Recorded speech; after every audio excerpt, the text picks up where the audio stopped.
Baik, sambil menunggu yang lain, ya, ini saya jelaskan pada pertemuan ke-9 ini untuk desain periklanan 2. Ya. Untuk tugas-tugas yang sebelumnya yang sudah terkirim, ya sudah saya lihat, ya hampir semuanya sudah memenuhi apa yang saya inginkan. Nah, pada pertemuan sore hari ini, pokok bahasanya adalah pengembangan kemasan. Ya, jadi kemasan yang sudah ada atau yang sudah jadi, ini nanti akan kita uraikan lebih jauh. Ya, jadi kita lihat ya dari apa yang nantinya akan kita sampaikan.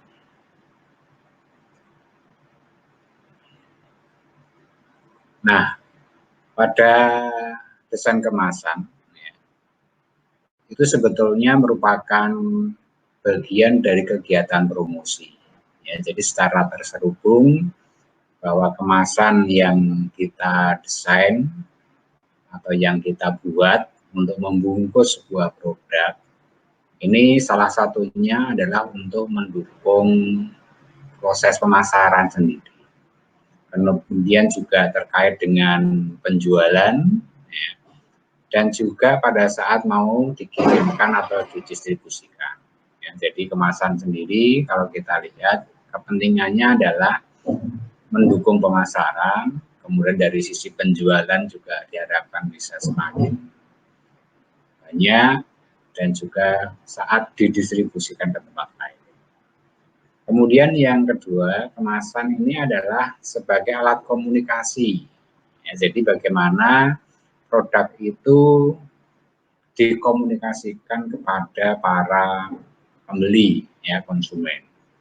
Nah, ini adalah komunikasi pemasaran. Oleh karena itu di dalam sebuah kemasan ini diupayakan ada informasi-informasi yang tujuannya adalah untuk menyampaikan hal-hal yang berkaitan dengan produk tersebut, bahwa itu penting atau perlu dikonsumsi oleh konsumen. Ya. Kemudian yang kedua adalah memberikan nilai tambah itu sendiri. Ya, jadi nanti nilai tambahnya itu ya semakin bagus kemasannya, harapannya semakin banyak terjual. Ya. Kemudian juga bisa membuat daya saing. Ya, daya saing. Daya saing ini maksudnya adalah produk yang sejenis, produk yang sama, ya, itu nanti dengan kemasan yang semakin baik, diharapkan konsumen akan terpengaruh. Ya, jadi selain dari sisi kualitas produk sendiri, tentunya harus didukung dengan kemasannya yang lebih baik. Dan yang ketiga adalah sebagai wadah. Ya, memang yang namanya kemasan tujuannya harus bisa menjaga kualitas produk yang dikemas. Ya. Kemudian mudah dipegang, ya. Jadi kalau dibawa kemana-mana, ya mau dipegang ini mudah. Kemudian juga ada unsur keindahan. Jadi kalau dilihat itu menarik. Kemudian praktis tadi untuk distribusikannya, ya. Kemudian juga pada saat dijual secara retail atau eceran, ini pun juga menjadi lebih mudah. Nah, pengemasan sendiri itu sebetulnya merupakan seni membungkus barang. Oleh karena itu, bagaimana packaging yang mau kita desain ini tidak hanya sekedar bungkus gitu saja. Ya, kalau hanya sekedar bungkus itu ya nanti efek seninya tidak ada. Ya. Nah, mengapa sebuah barang perlu dikemas? Ya tentunya agar tampak lebih rapi, ya, indah, punya daya pesona tadi. Tujuannya adalah untuk mengemosi pelanggannya. Jadi emosi pelanggan ini bisa termotivasi untuk membeli produk tersebut. Nah, tujuan kemasan ya, yang pertama di sini yaitu memberikan kemudahan dan kepuasan kepada konsumen.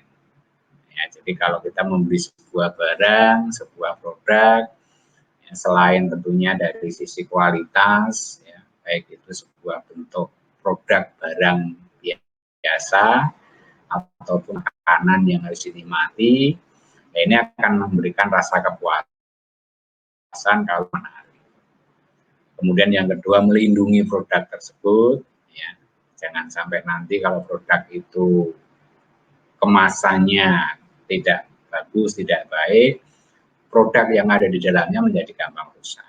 Nah, ini harus diperhitungkan dari sisi kualitas produk kemasannya. Kemudian menampilkan identitas. Nah, ini penting.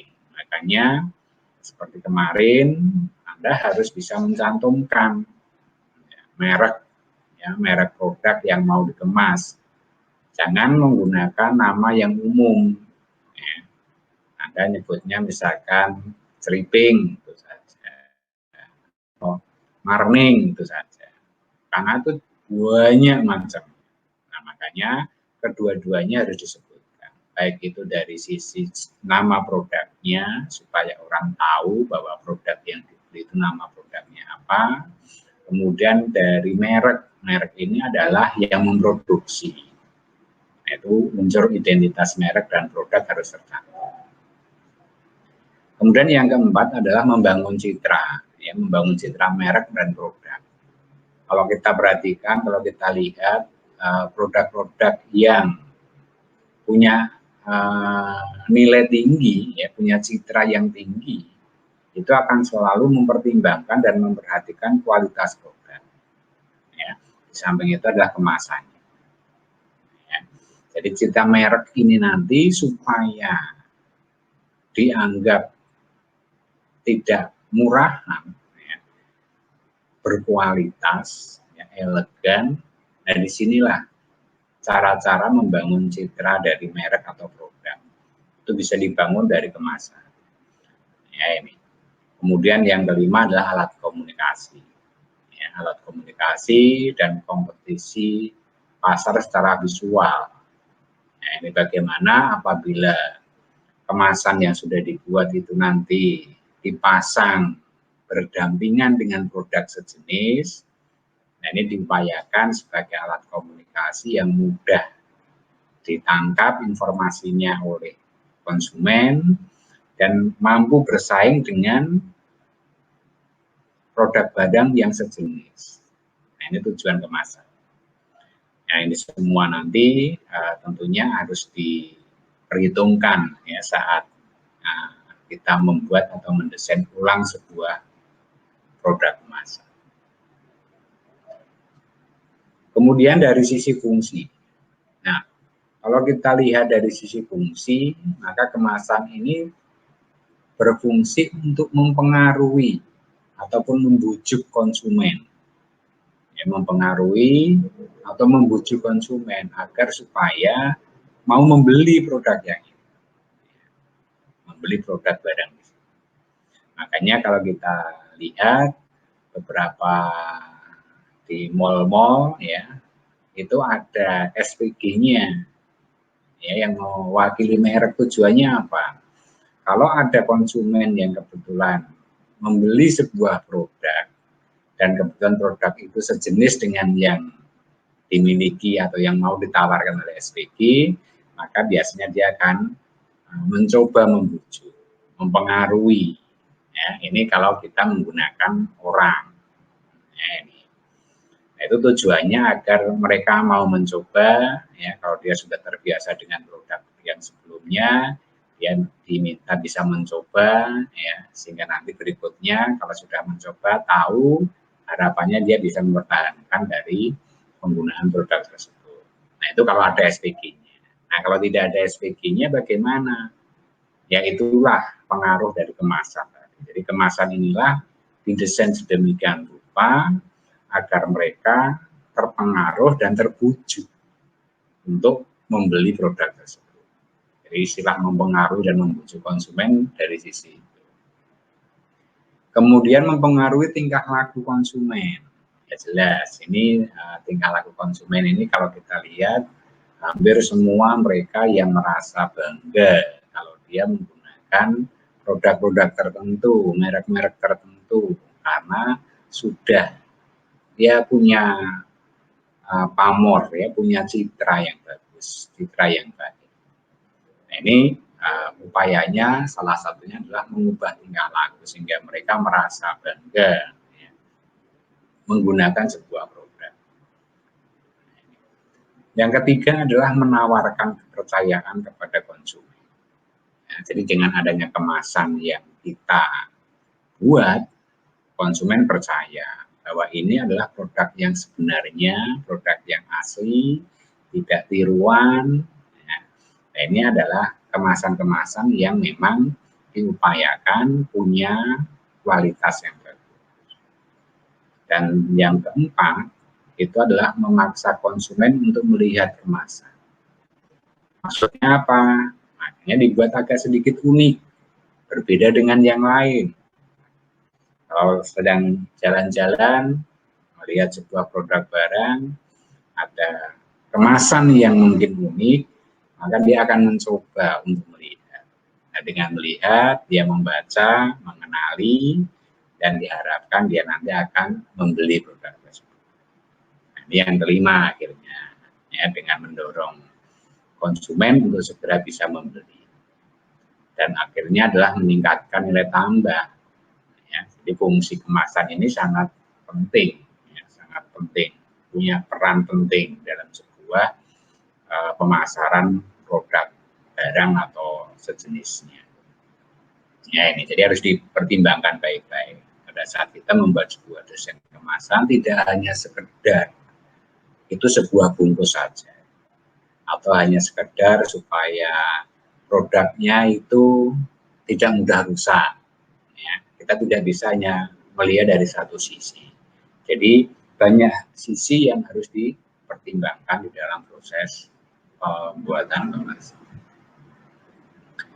Nah, selanjutnya ini terkait dengan redesain kemasan. Pengertian redesain kemasan ini adalah mendesain ulang kemasan produk yang sudah diedarkan, ya, sudah didistribusikan. Nah, di situ biasanya akan dilakukan sebuah riset, ya, ya, terutama bagian distributor, ya, atau bagian pemasaran, kalau ada divisinya, dia akan mencoba melihat di lapangan seperti apa. Bahkan mungkin dia perlu mengadakan kuesioner, ya, menanyakan pada konsumen dan lain sebagainya.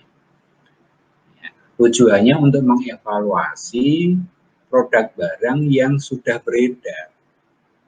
Ya, mungkin ada yang melihat ini komentarnya terlalu susah untuk dibuka, ya, atau mungkin disandingkan dengan produk yang lain tidak kelihatan, ya, atau dari sisi warnanya ya, kurang sesuai dan lain sebagainya.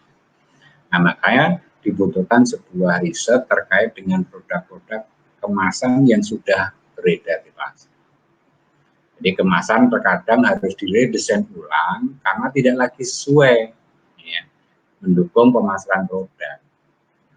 Jadi untuk produk-produk yang mungkin kalau kita lihat misalkan, ya, dulu kita sering melihat sebuah kemasan yang masih menggunakan botol, ya, botolnya botol yang sangat kuno sekali.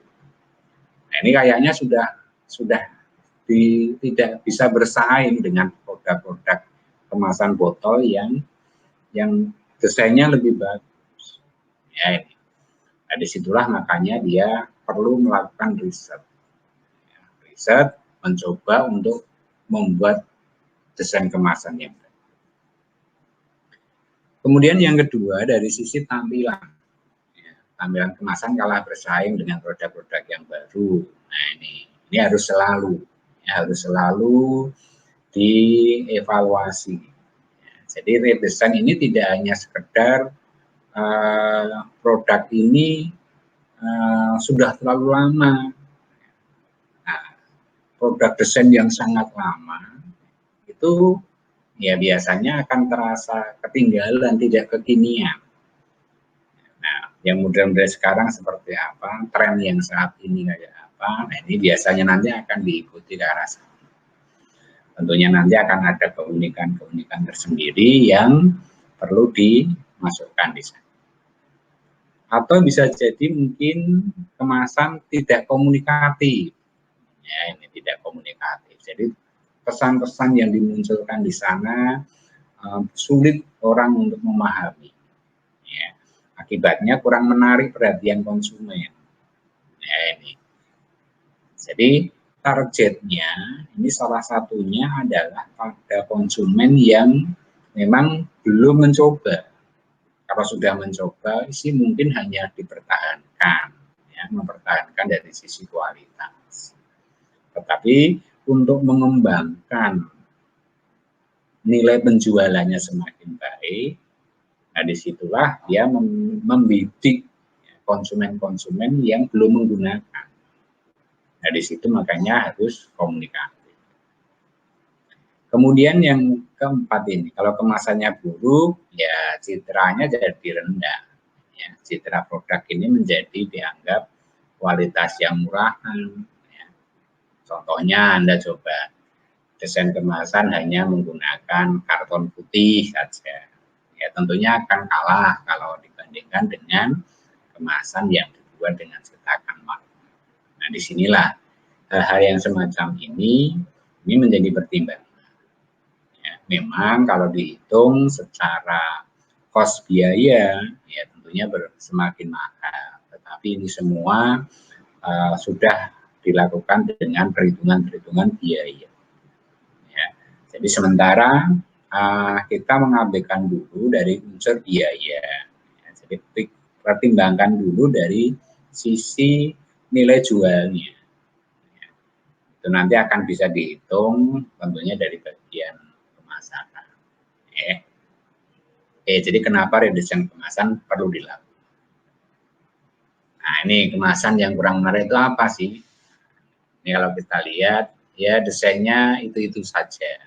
Ya. Dari dulu ya kayak begitu saja. Tidak ada inovasinya, ya, kreativitasnya tidak muncul. Ya. Jadi orang akan terasa bosan dengan kemasan yang itu saja.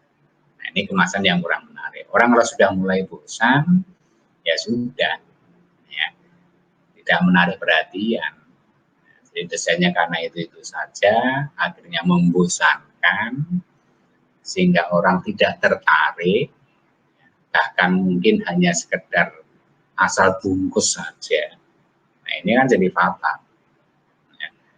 Kurang komunikatif, ya, cetakannya sekedar ala kadarnya, ya sehingga tidak ada greget sama sekali bahwa produk itu tuh menjadi sesuatu yang perlu dicoba. Ya, inilah, ya. Jadi pertimbangkan baik-baik ya, kemasan yang kurang menarik. Nah, disitulah makanya kita perlu melakukan redesign. Pertimbangannya seperti itu.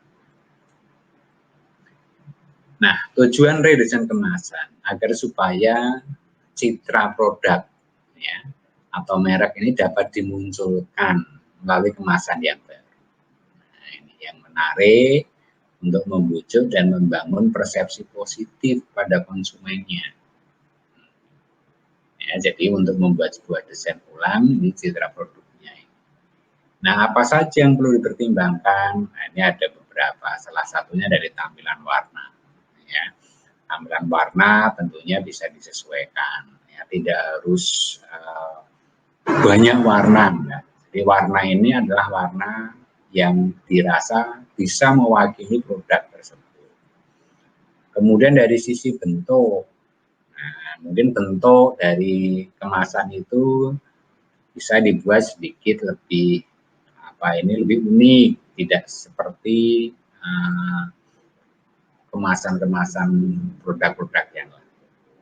Kemudian dari sisi ukuran, apakah memang sudah pas ukurannya, ya, mungkin ukurannya terlalu besar atau sebaliknya ukurannya terlalu kecil, ya. Maka di situ menjadi pertimbangan, apakah packingnya itu harus jumlahnya diperbanyak, isinya apa bagaimana. Lalu dari sisi merek, ya, merek ini juga harus dicantumkan, dimunculkan, ya, kira-kira supaya tidak mengganggu dari sisi tampilan. Ya, mungkin merek bisa ditempatkan pada tempat yang sesuai. Lalu pemilihan jenis huruf. Nah, ini jenis huruf juga sangat penting ya, supaya sesuai ya karakter dari produk tersebut. Kemudian pemilihan ilustrasi, gambar atau foto ini juga bisa menjadi pilihan. Ergonomi. Nah, ergonomi itu adalah kenyamanan. Ya, jadi orang waktu membeli dengan sebuah produk kemasan di situ, ergonomiknya itu nyaman, nyaman dibawa, nyaman dipegang, mudah dibuka, ya, dan lain sebagainya. Ini yang dimaksudkan dengan ergonomi. Ya, kemudian adalah yang tren. Tren ini adalah kekinian. Ya, jadi desain-desain yang sudah terlalu lama kuno, ya, tidak pernah berubah, ini coba di redesign kembali supaya menjadi lebih kekinian sehingga modern kesan yang muncul. Nah, ini adalah menjadi tujuan dari redesign kemasan. Oke, nah untuk membuat sebuah desain kemasan, nah ini yang perlu atau yang penting di sini adalah terkait dengan strategi. Jadi ada istilah strategi AIDK, ya, AIDCA ini maksudnya adalah singkatan. Yang pertama attention-nya, ya, yaitu perhatian. Jadi agar kemasan itu sesuai dengan yang diharapkan oleh konsumen, maka strateginya adalah perhatian. Kemudian minat, ya, interest, ya, terkait dengan peminatan. Kemudian keinginan, ya.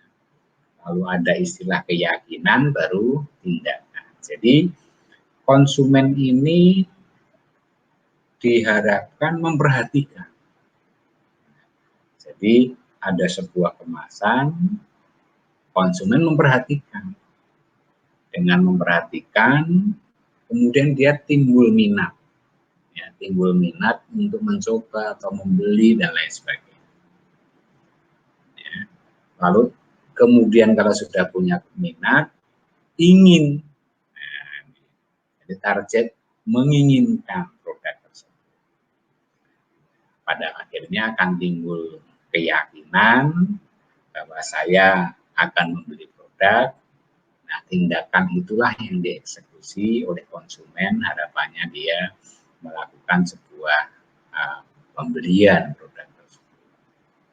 Nah, AIDK semacam ini bagi desainer, ya, bagi seorang desainer, itu harus mempertimbangkan hal tersebut. Nah, apa saja yang perlu difokuskan pada sisi attention-nya, kemudian interest-nya, desire-nya, conviction maupun action-nya pada sisi yang mana. Nah, disitulah maka kita bisa lihat, jadi ada beberapa hal yang menjadi pertimbangan. Jadi strategi AIDK di sini yaitu dilakukan karena kemasan harus dirancang serius. Ya, jadi tidak sekedar, tidak asal-asal, agar mempunyai daya tarik pada pelanggan atau konsumen. Nah, ini jadi utamanya adalah bagaimana agar kemasan itu punya daya pikat, ya, daya tarik bagi pelanggan. Nah, daya tarik ini, ya, ini ternyata sebuah kombinasi dari sejumlah faktor yang ada. Pertama adalah dari daya tarik visual. Daya tarik visual itu adalah faktor dari perhatian tadi. Jadi agar konsumen punya attention, punya perhatian. Nah, ini secara visual dulu. Secara visual itu punya daya tarik. Punya ya orang menjadi memperhatikan. Nah itu adalah attention-nya. Banyak teknik, banyak cara ya, agar supaya secara visual itu menjadi menarik. Itulah yang ditekankan dari sisi attention. Kemudian yang kedua yaitu terkait dengan penampilan. Nah ini terkait dengan interest. Jadi penampilan ini ya kita tidak boleh sekedar asal. Ya, kemasan ini juga harus punya penampilan yang baik. Ya, jadi kalau di packaging lah, ya, jadi kalau dilihat itu nyaman, ya, dari komposisi warna mungkin, ya, itu juga akan menarik, ya, dari ukuran pas, pantas, ya. Ini adalah interest penampilan. Kemudian yang ketiga dari bentuk. Nah, bentuk itu akan mewakili attention, mewakili interest, dan mewakili desire. Disinilah. Ya. Jadi dari sisi perhatian, kemudian minat, lalu berkeinginan. Nah, ini diwakili dari bentuknya.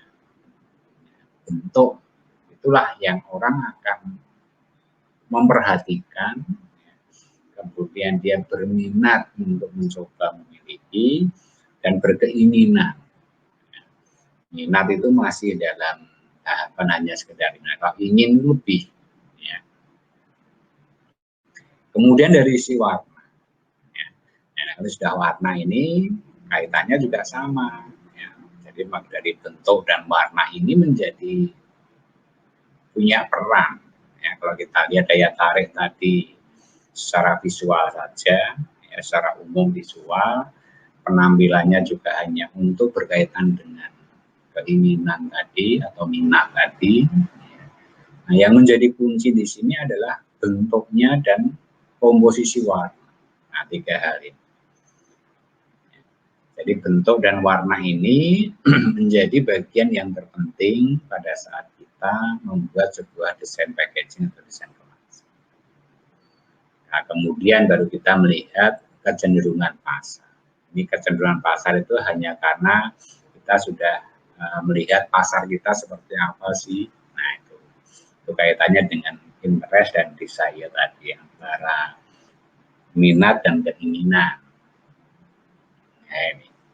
Nah, dari ini semua harapannya nanti konsumen menjadi percaya dan action, ya, action untuk melakukan kegiatan terkait dengan produk-produk yang ditawarkan tadi. Apakah dia pertama hanya sekedar tertarik, ya, mungkin di lain waktu dia akan mencoba, tidak ada masalah. Tapi orang sudah pernah memperhatikan. Nah, jadi unsur utama di sini adalah ini. Ya, kalau sebagai konsumen baru itu biasanya tidak mudah untuk memindahkan pilihan atau menentukan pilihan. Tetapi setidak-tidaknya orang sudah pernah melihat karena ada daya tarik visual. Nah, ini. Sehingga kalau orang tidak memperhatikan, ya nanti di bawahnya ini jadi tidak pernah dilewati atau dilalui. Karena tidak pernah memperhatikan, ya dia tidak punya minat, tidak punya keinginan, ya, tidak percaya, dan ya akhirnya dia mengabaikan saja. Ya ini. Jadi level tingkatannya seperti itu. Ya, fokus. Ya ini. Daya tarik visual perlu, kemudian penampilan interestnya perlu, bentuknya juga perlu. Nah, disitulah yang nantinya menjadi gambaran bahwa pada pertemuan-pertemuan berikutnya pembuatan redesign ini, ya, pembuatan redesign ini harus menjadi acuan. Ya. Jadi pada pertemuan yang selanjutnya nanti, ya, pada pertemuan yang selanjutnya, harapan kita adalah bahwa tugas berkaitan dengan redesign ini, ya, redesign ini fokusnya adalah desain packaging dengan bahan karton, ya, dengan bahan karton. Produknya boleh, ya. Sementara saya mau mencoba untuk menyeragamkan dulu. Ya, jadi cari produk yang berupa kemasan botol. Ya, carilah produk yang berupa kemasan botol. Botolnya apa saja? Ya, bisa botol pakai kaca boleh, botol plastik boleh, mau ukuran yang kecil boleh, ukuran sedang boleh. Ya. Nah, di situ tugasnya yaitu membuat kemasan untuk menampung, ya, produk-produk tersebut. Ya, produk-produk tersebut. Contohnya, kalau kita lihat, ya, mungkin Anda sering melihat yang namanya Yakult. Ya. Yakult itu jualnya adalah dalam bentuk paketan, box. Ya, mungkin bisa isi 6 atau isi berapa, di mana bungkusnya dalam bentuk plastik biasa di press. Nah, itu sebetulnya kalau kita lihat kurang. Ya. Nah, coba pikirkan kemasan tadi yang hanya diklem dengan sebuah plastik, ya, mungkin jumlahnya karena ukurannya kecil-kecil dan minumnya itu harus habis, maka dia memang sengaja dibuat kecil. Dia tidak boleh dibuat dalam ukuran botol yang besar, nanti minumnya 1 sendok 2 sendok tidak boleh. Ya, jadi kemasan Yakult memang disengaja dibuat kecil karena itu harus sekali minum habis. Ya, jadi tidak boleh dalam botol yang besar, terus nanti minumnya 1-2 sendok, tutup lagi. Nah, dengan hal yang semacam ini, berarti kan memang kemasannya dibuat kecil. Nah, pikirkan desain yang sekiranya itu nanti bisa dibawa dengan mudah. Ya, jadi buatlah desain karton, ya, isinya nanti bisa diisi dengan 6 dalam bentuk memanjang ya boleh, atau 3 beresap ya boleh. Nah, itu dibuatkan desainnya, di mana desain tersebut dari bahan karton yang bisa dibawa. Ya, ini. Nah, tentunya ini hanya sebuah contoh. Ya, ini sebuah contoh, kebetulan saya memberikan contoh gambaran itu adalah yang banyak kemasan yang lain, ya, yang berupa botol, baik itu kaca atau plastik. Kemudian nanti buatkan kemasan yang mudah dibawa dan pembeliannya harapannya mungkin tidak satuan lagi, atau mestinya membelinya harus 3, atau membelinya harus 4, atau harus 6, atau harus 5. Nah, itu silakan, ya, silakan itu menjadi pemikiran saudara untuk bisa menentukan. Ini adalah gambarannya seperti itu. Nanti akan saya share lebih jauh di Google Classroom kira-kira seperti apa. Ya, ini sebagai pengantar, bahwa tugas berikutnya nanti adalah berkaitan dengan redesign. Ya, jadi redesign di sini adalah membuat desain baru. Kita tidak mengubah desain aslinya yang ada di botol tadi, hanya kita menambahkan desain tambahan yang modelnya adalah desain packing, ya, desain packing, sehingga isinya nanti tidak hanya satu, isi produknya. Ya. Nah, isinya terserah, Ya, isinya terserah, menyesuaikan dengan kebutuhan. Ya, ini. Nah, yang penting adalah bahwa tolong siapkan dulu atau cari dulu kira-kira produk yang mau Anda buat, ya, konsepnya, rancangan. Jadi produk yang akan dibuat, rancangannya seperti apa. Nah, kemudian nanti kalau sudah, baru berikutnya silakan diukur, ya, dibuatkan desain ukurannya. Untuk modelnya banyak, ya, modelnya contoh menggunakan mal-mal yang sudah ada, banyak, ya, mal-mal yang sudah, contoh-contoh mal yang sudah ada banyak, ya, desainnya terserah bebas. Ya, hanya yang terpenting di sini adalah nanti dari sisi ukuran. Jadi ukurannya nanti harus sesuai, ya, kalau jumlahnya 4 bagaimana, kalau jumlahnya mau dibuat 6 bagaimana, kalau mau dibuat 3 seperti apa, ya. Itu yang perlu dipikirkan, ya, yang perlu dipikirkan agar supaya kita bisa, ya, kita bisa membuat sebuah desain kemasan. Ya, ini. Jadi mungkin itu pengantar dari saya untuk pertemuan hari ini, ya, berkaitan dengan redesign, ya, mendesain ulang supaya produk yang sudah ada di pasaran apapun mereknya, Anda hanya melengkapi lagi dengan packaging tadi, ya, dari karton. Ya, didesain, carilah ukurannya, ya, mau dibuat 2-2 boleh, mau 3-3 ya boleh, monggo, produk barangnya bebas. Ya, mungkin itu sementara dari saya, ya. Kalau ada yang mau ditanyakan, ya, silakan bisa dicat, ya. Mungkin itu dulu, ya. Saya tunggu 5 menit, kalau ada yang ditanyakan, ya, mungkin akan saya jawab sekaligus, ya. Kalau tidak ada, berarti pertemuan ini nanti akan saya akhiri.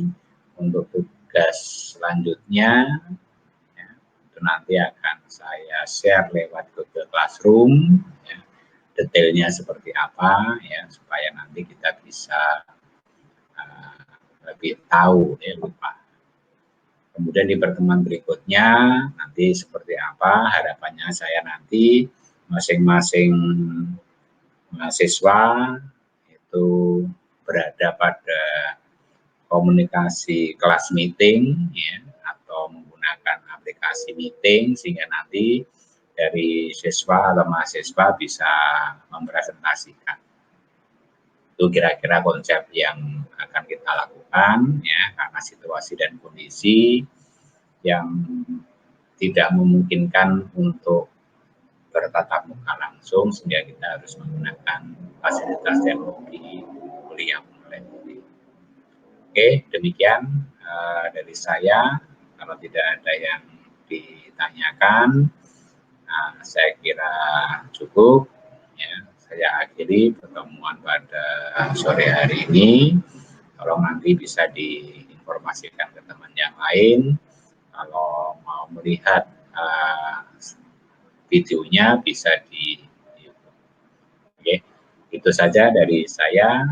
Saya akhiri. Selamat sore. Salam sejahtera.